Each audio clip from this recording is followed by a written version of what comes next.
skilled, the actual number of young people who are going to work in that particular program. And it is our money, we can dictate. The portion where he's funding, he can be flexible. But when we sign that MOA, we must be able to specifically say that we want 50% of people who are going to work here to be young people. I don't know how you deal with the other thing that you are accused of as young people in general, that when you get this man in Kichimani, Chartwell Drive,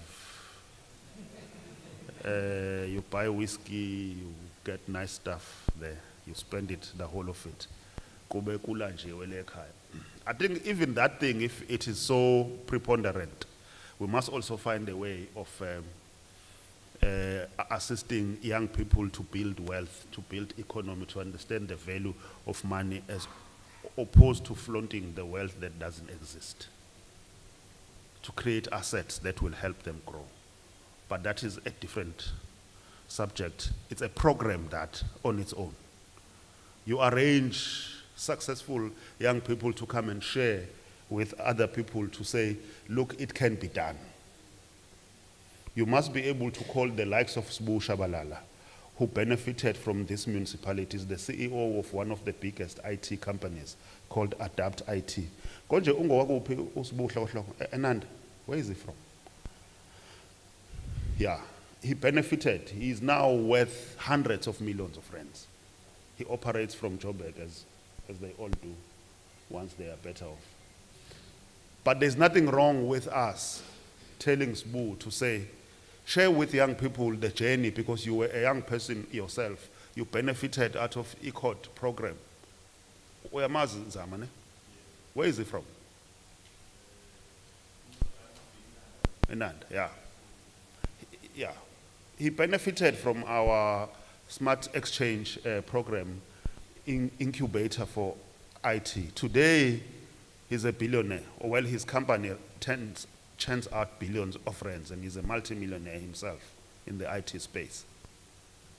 Come and share with young people, how did you traverse this journey?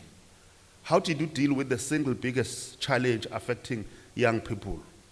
The challenge of being flooded with money, the challenge of being suddenly important amongst your peers, and how do you behave when you have that? But more importantly, how do you empower other young people? Because to call a young person that was built by Mondi or Toyota, it's okay to do that. But a lot of you here are not being built by those companies. You are being built by the city, by government. And those people must come and share and say, look, it's possible. Believe in yourself. And then young people can learn the basics. So we must be able to deal. It's a separate program that we can also sponsor. There's a program called Resurgence. That program was started by Pastor Reverend DeLoyne, who is the owner of New York Times in New York State, New York City. We are going to host Resurgence for the second year this time. First time we hosted it, I didn't see many of young people, particularly from the Christian faith, because it is founded on Christian values. And I know we experience a lot of resistance, some people saying, why Christian? You are discriminatory and what have you. That noise is there, but I don't think it's where we're supposed to focus. Because if we sat down, we said we are discriminatory, so let's sit down and do nothing. Young people are not going to be empowered. The essence of that program is to basically say, what they did, those guys, they sat down. They did an analysis of the global economy. And they looked at what is the percentage benefit by people of African origin in this global economy pie. They discovered some very shocking facts.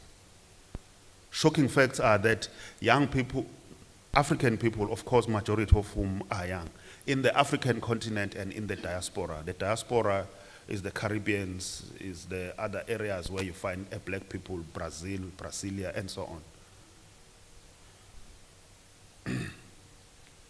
what is even more disturbing is that a benefit, even more disturbing is that a benefit shrinks every decade.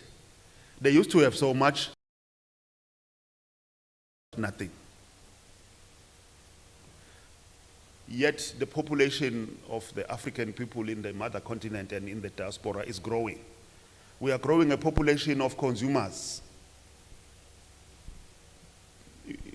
You know, to be successful, you are judged by whether you are wearing a Salvatore Ferragamo shoe or anything that has a Louis Vuitton or whatever, all those things. Some young people were fighting amongst themselves because one of them said, it looks like the Gucci that you're wearing, you bought it from the boot. And someone was fighting to prove that he didn't buy from the boot. And there was a fight.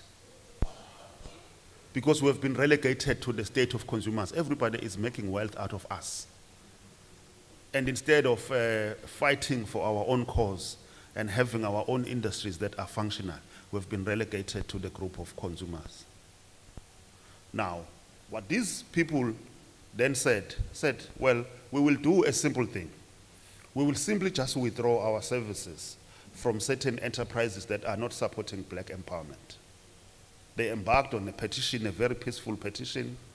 They stopped buying from certain companies. They said, until and unless you show us what you are investing in black companies and the extent to which you are procuring from black companies, then we will support you. Today in the United States, there are big figures of big banks that have targeted programs targeting African women. I'm talking about Morgan Chase, all these big banks in the United States are now procuring from black companies, have big clientele base of African people. So we said this is what we want.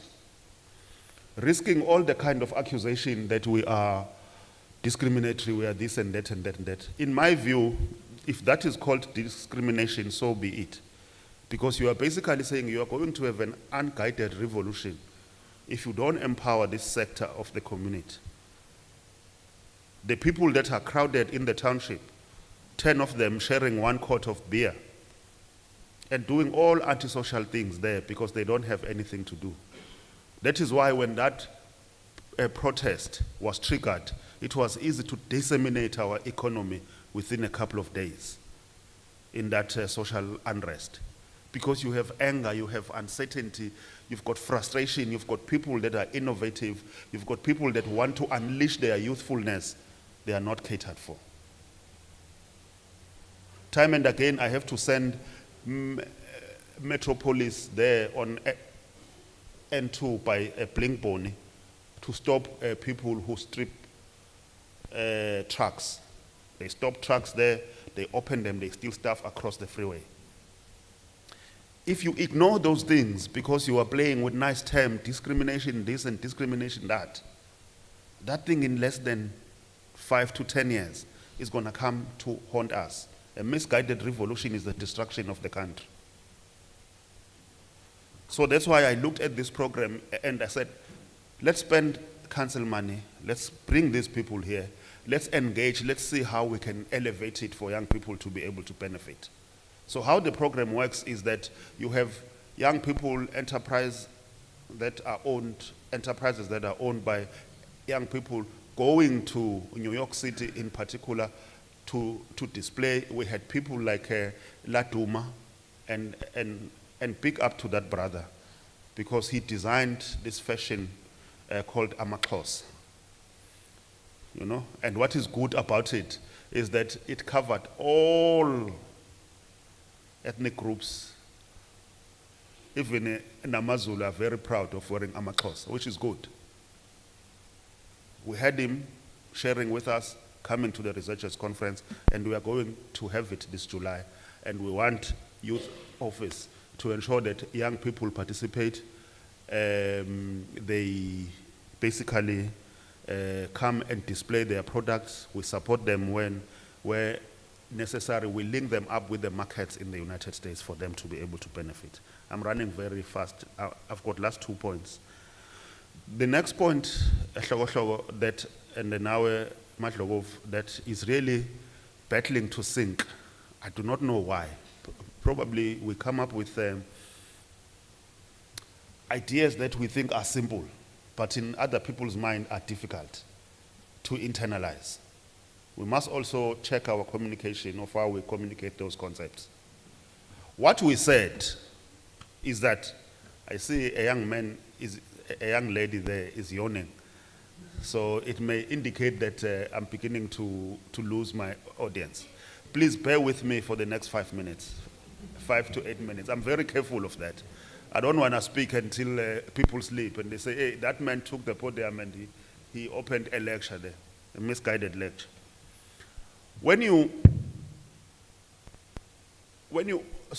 So there are 2 things that lead to trust deficit between communities and government. It's poor lack of service delivery, it's lack of opportunities for economic growth, which then lead to all these problems that we are facing. And if you fix those things, you are already home and dry. So as the city, we spend 7 billion rands a year on capital budget. I think some piece you shifted it around. The 7 billion is capital budget. The 60 or something is operating, which pays the salaries, which buys the water, electricity, buys vehicles, pay for fuel, and all those things. So a huge chunk of our budget is operating budget. But we still have dissatisfaction amongst our people. Why? It's because the model of delivery is based on getting a consultant, a contractor to run and fix something. First thing the contractor or consultant does is to go there and look for what they can maximize. The material, those people that have colluded to appoint them, they also have to be given brown envelopes behind so that they don't enforce contract management provisions and the tender collapses. The single biggest cause of loss is human factor in service delivery. It's either you don't manage your own human resources, you do corruption with the consultant and the contractors, and in the end people suffer and this deficit increases. Now, we came up with this concept. It is called Project No Name. Why call it Project No Name? It's because we've come with different things. Operation Sugumasake, Operation that, Operation that, Operation that. But the impact on the ground was never felt. I know I'm dealing with young people whose concentration span is very disturbed by the social media and so on. So the moment you take longer than it is necessary, most of them will start focusing on their phone. That's why I'm going to have to introduce these concepts and cut them very short. What we are, you are typing? I'm a comment. Okay, thanks for justification. But what we are saying is, instead of paying few contractors, and then they take that money, they buy Hennessy, they bless. They buy iPhone 16 and weaves and all these things, they go to Cape Town with young people. But what you need to do is to firstly go to councillors. Say you go to Ward 85, Councillor Nene there. Right? When you arrive there, you basically say, Councillor Nene, can you please identify families that are battling in this area? We identify those. We already have that information, most probably. And then we say, do the skills profile in this particular area or a combination of wards. Who has the following skills? Plumbing, what is it called? When electricians, road construction, and all those things. You start from high, sophisticated skills down to a skill where someone can carry a shovel and a wheelbarrow. And then you basically say, what are the problems that you have here? Water leaks, sewer leaks. Electricity light bulbs that have popped, that are faulty. You have the enforcement lines on the road that have faded. You have illegal dumping, uncollected waste. You've got overgrown grass that has also encroached on the tarmac. You've got potholes. 10 things just in one ward. How if you can have those things disappear within the space of a month or so? And every time when they recur, there's someone within the ward to go and fix it. Not someone who will come as a consultant and then money is passed around. You know you have identified those people. They are in your database, right? So you basically say, you, because you have the generic skills, you go and get the lawnmowers, the wheelbarrows, all these things. You start working, we will pay you at this rate. I'm not talking EPWP, PEP, and all those things, who are going to go and attack one thing, 10 of them.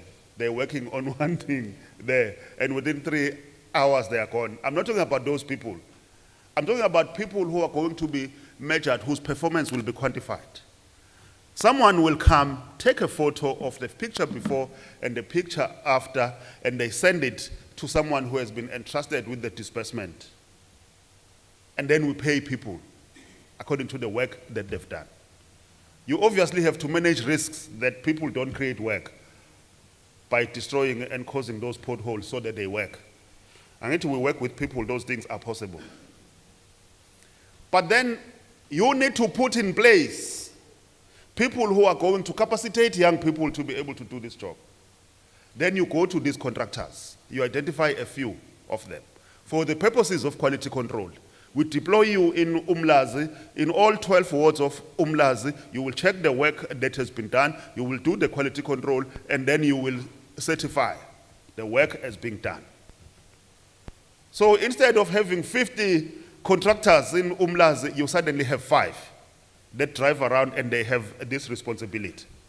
Then you have one main contractor that's going to do the disbursement. Because once you link it to the city, they will now expect to be employed. They will start saying, Mosampele must go, we want to be employed. So they must be linked to that particular contractor who will be doing the disbursement.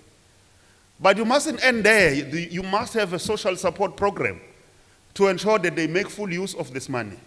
They are able to buy another loan, the brush cutter, on their own. Don't do the mechanization and buy equipment for them, because those white buckies will come and combat them with a gun and take those things, which is what is happening on the ground.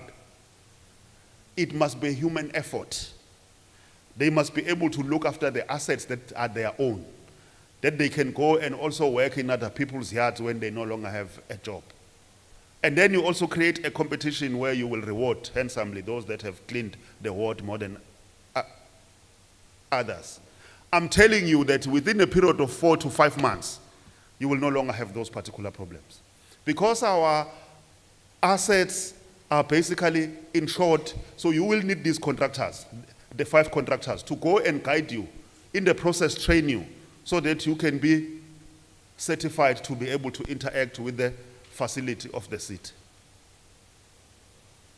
Then you have everybody working. You have everybody having money in their pockets. They can buy bread, they can buy shoes for their children, they can do all sorts of things, but they are busy over and above that they can grow. That is Operation No Name. Inner city regeneration. I was born in this city 35 years ago.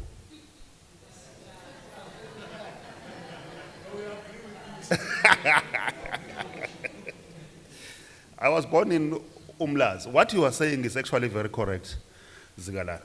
That the pride that we used to have of our city has since diminished. Because what we are getting now is all these things. I'm not going to regurgitate what you have already said.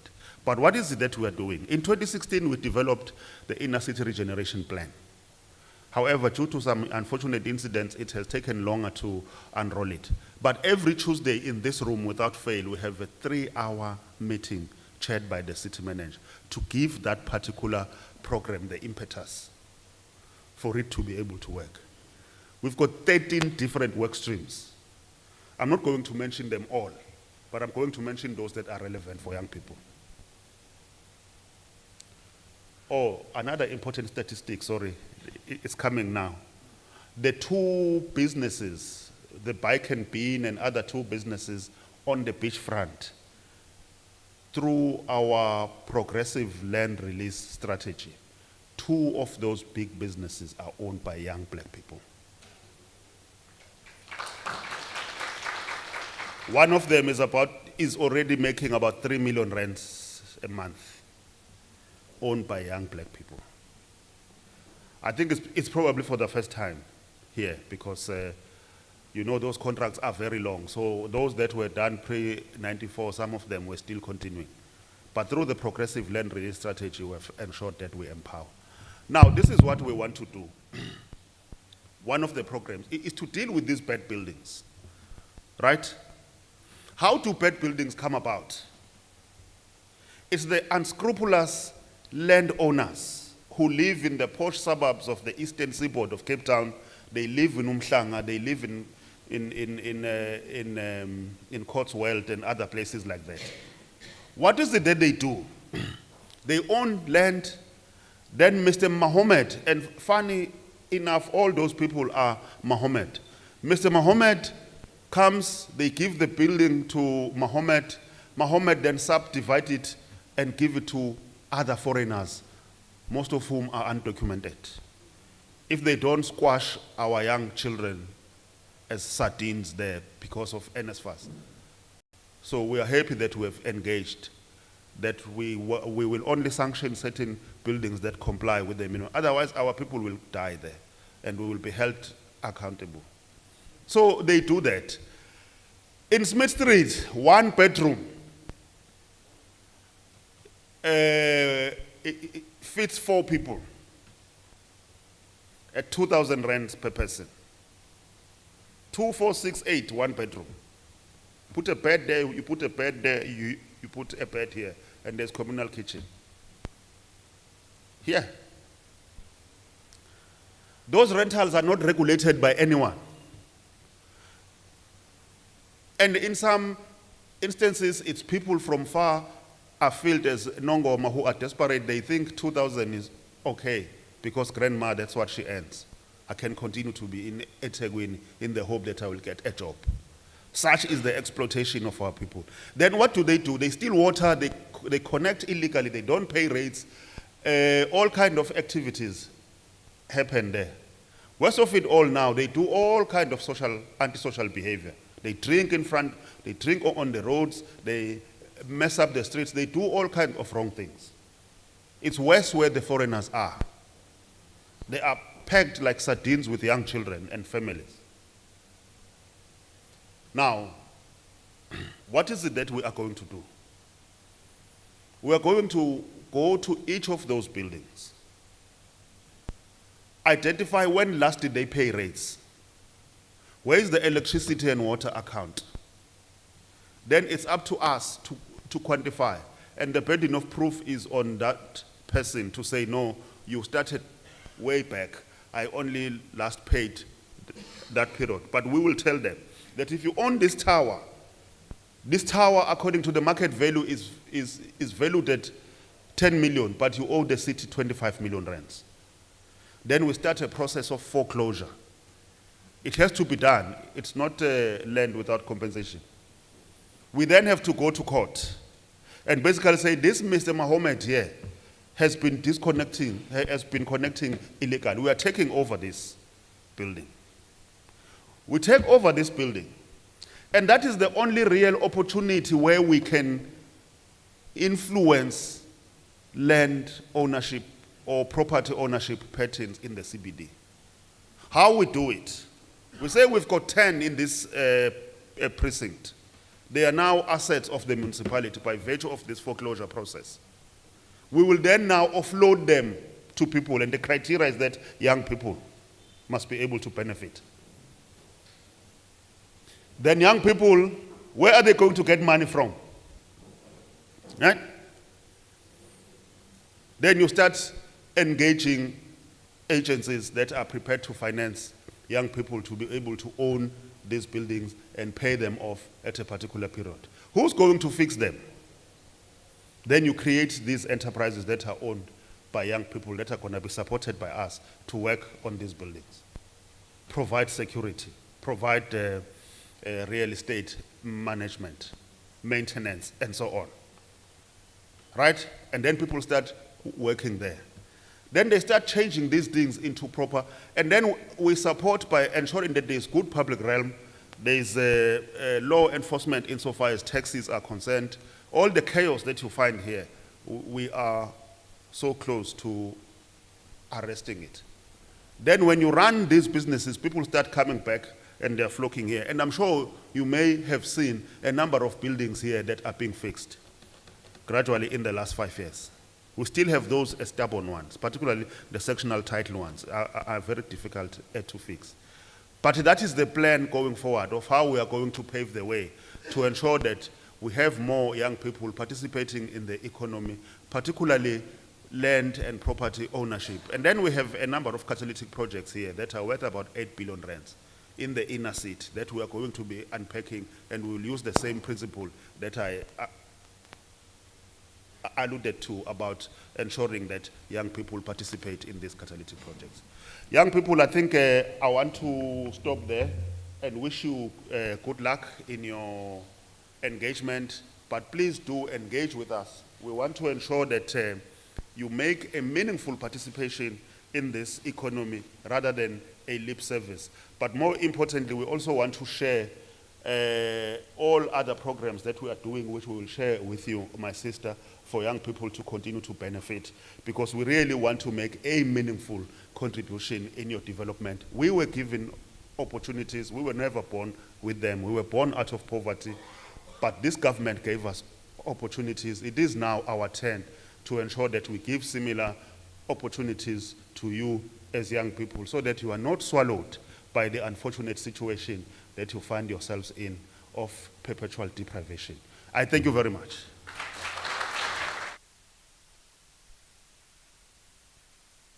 No, thank you very much, CM.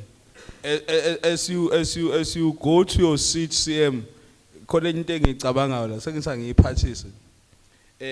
with the inner city regeneration and cela usilungisele bantu mina ngihlala eThekwini and ngiqashile kunenkinga iyabiza rent eThekwini CM, and we are young, we are starting our lives, we are renting.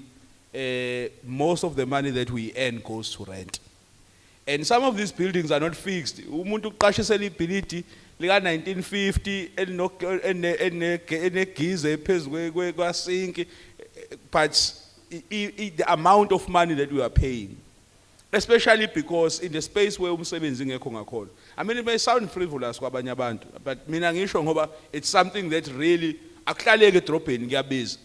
Elokishini kuze kukude kakhulu kunala sisebenza khona. Uyabo? So we end up singazazi kumele sibe kuphi, yabo? And ugcina usebenzela ukhokhela umuntu irent because of how expensive rent is. So I'm saying, in the thinking about taking over the building, that's why, I mean, for me, it was very important that, excuse me, I say something about the seats. Lama pilita la eThekwini CM athathe. Some of us, if bekubuzwa athathelani sizokusupport. Athathe CM amabhilidi. Not just to give, that's just for business purposes. For inner city accommodation, asinayo indawo ukuhlala eThekwini.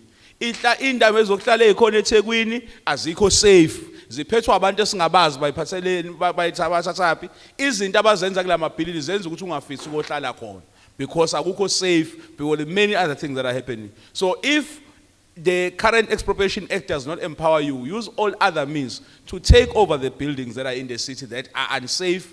Because ma uyethe awona masasike ngapha mina ngamanye ngakuphelezela kona. Masingana ngapha nangapha mawukhuphuka uya ngapha edolobheni mawukhuphuka uya ngapha. Kunamanye amabhilidi ohlala kuwo ongawaqondi ukuthi kwenzakalani kuona. So we need to take over the cities, the buildings, not just for entrepreneurial purposes, as I said, but for the sake ukuthi sikwazi ukuba ney'ndawo zokuhlala. Students don't have a place to stay. In particular, young professionals, abanye nje babo la siyabazi, la khona kuyabiza imali engaka, and sihola imali encane, and abanye bethu emakhaya kukude. So le mali encane siyihola safanele siyithumele somewhere. But isigcina isiphelela kuthina la edolobheni, and emakhaya bayakhala bathi siqamba amanga mase asinayo imali. But sihole, and there's mhlawumbe kufanele ibe khona into oyenzayo about property owners and their compliance, because ezinye indawo abasihlalisa kuzona ngempela azilunganga, kodwa ngoba sinayo indawo yokuhlala sigcina sesihlala ngoba sizokhokha imali encane. Ngithi angiyiphathise leyo CM, mhlawumbe noma ungasangiphendulanga, kodwa nje kube into oyiphathe emgodleni ukuthi kufanele kube khona into eyenzakalayo with inner city accommodation. Siyabonga. Ubani khona?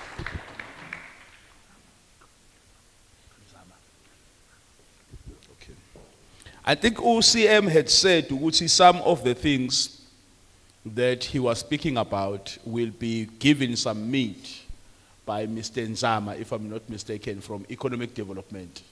I'm told he's the project executive there. Angazi kahle ama titles, but I'm inviting you in, Mr. Nzama, to this prestigious space of ours, just for you to share on. I mean, it seems as if into of economic development has centralized the conversation we are having.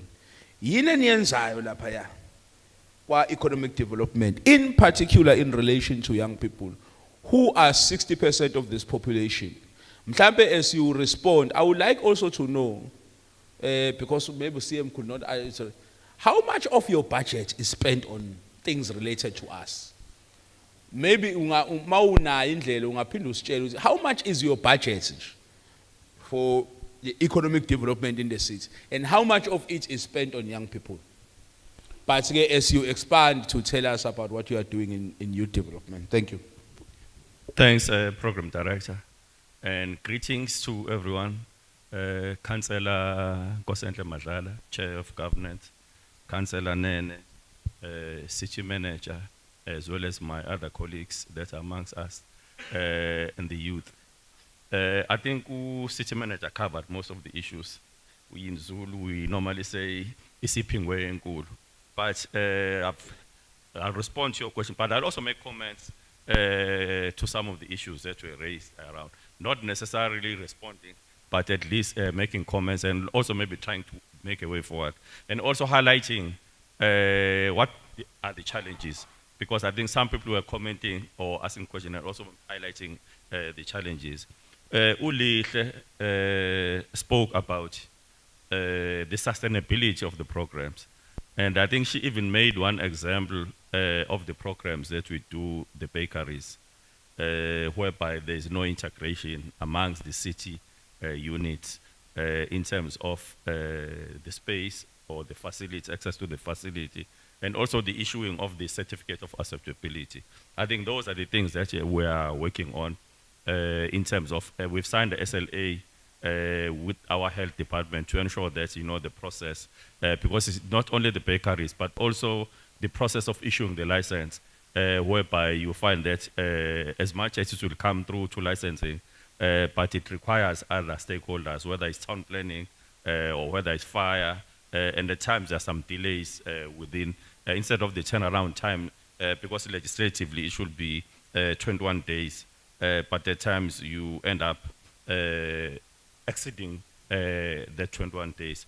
But for me, Program Director, the issue of sustainability, yes, while to have those bakeries, but I'm looking from the entrepreneurial point of view, how sustainable are they? I think one, because when you start engaging those people, I think currently it is about what, between 10 and 15 out of the 115 wards.